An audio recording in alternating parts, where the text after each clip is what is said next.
I couldn't quite figure out what was wrong with my bicycle. I struggled to pedal it and discovered that backing it up would get it back into gear, but only for a few seconds before Francisco was clipped by a police car. The police were apparently pursuing a gang in an armored car who had recently blown up the gas station, one of which they would eliminate. Soon after, 4 firemen showed up, armed with fire extinguishers they used to spray the charred remains of cars. When I assessed that my bicycle was completely non-operational, I called for a taxi, and while waiting I would notice more fire trucks would arrive with more firemen to extinguish the seriously completely carbonized husk of a vehicle. The thoroughness to which these over-allocated public servants were inclined led me to understand I must have been paying for them through an astronomical sales tax, explaining how a t-shirt could cost more than $1,000. I would only be able to take the taxi some of the way home. The driver would somehow eject me from the car when an explosion goes off nearby. The player who had caused it, Tag Pants, seemed apologetic, offering me a ride in his car for losing my taxi. I tried to get in, but it said I didn't have permission, and as we tried to figure out what that meant, it became apparent that he had a warrant out for his death.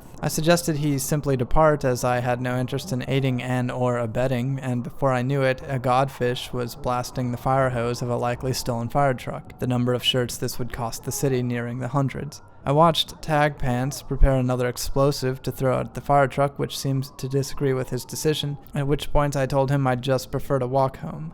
The next day, while I was going about my business, I noticed I had an invite to play tennis. Francisco hadn't played tennis before, and I was surprised as to how fast he would arrive on the court, across from Hey Man 1990. I've been personally trained by the internet not to judge a person by their physical appearance in any way, lest be considered some level of chauvinist or sexist, but beyond that, I wasn't sure who was more ill-equipped for tennis, Francisco with his coat and dress shoes, or Hey Man, who danced about in a swimsuit.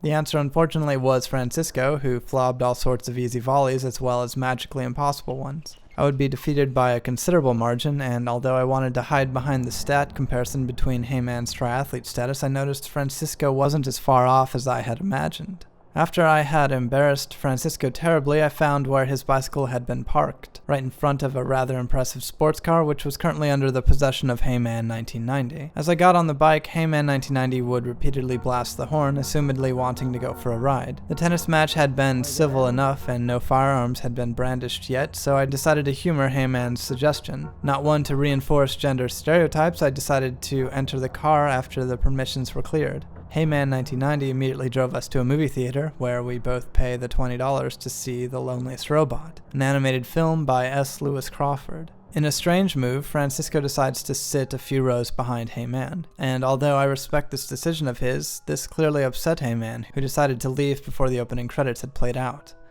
I gave the film a few more minutes before deciding to leave as well, mostly out of respect for the individual who had chosen to drive me here. I discover Hey Man had not yet left, but was instead jumping around the car in something of a youthful manner. Francisco makes the most hesitant and dramatic car entry I've ever seen, and soon after we were joyriding along the coast.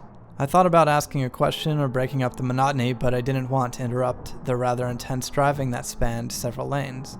And aside from the occasional near-fatal accident, it was actually a rather pleasant drive. We got to a Ron gas station where Hey Man gets out, once again frolicking around. I'm not sure exactly what this behavior is, but Francisco engages in it as well in an attempt to make us both feel less uncomfortable. I'd like to believe it worked, and after a few minutes we were back in the car. I felt something of a prisoner and something of a friend, perhaps a friend-prisoner miles away from my personal transportation and home, but with no impending destination or need to be anywhere else either. I used this time to cycle through the emotion options, acknowledging I could pick dance if the situation called for it.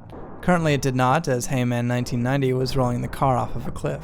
Our drive back through the city would be no less reckless. We would end up doing something of a double helix before hitting the ground. This would make me somewhat uncomfortable, even more so when I realized Francisco was above traditional car safety. We would hit a car that it seemed Hey Man was virtually targeting, but the only consequence was an award of 200 RP simply for playing with others. Our destination was actually another player, the only other one in this world up so late. We would all meet up at a random house in the hills, awkwardly standing around. I was unable to discern if anyone present even lived in the area, and finally Heyman would log out, leaving me to stand around with Ben81831. Considering it was late and I had enough joyrides for the evening, I do as one does in this situation, opened my phone to look for an out. Finding none, I mark my bicycle on the map and wave goodbye to Ben, who follows me to it and upon discovering my one-seated vehicle, kills Francisco with a sniper rifle. Back to life, I run back to the bicycle and pedal away as fast as I can, unfortunately right into a tree. I make it home and finally crash after the all-night socialization. I had added Heyman1990 as a friend, but to be fair, Francisco didn't seem particularly interested in hanging out. His folded hands as the car flipped about the city, sitting a few rows behind at the theater, and his freeze at the car entrance were all indicators to me that at least he was hesitant to spend time with such a character. Either way, I was glad he had the opportunity to explore the world with someone who didn't simply pull out a gun and run him over. Compatibility issues aside, I couldn't help but start to believe there was hope for this world after all.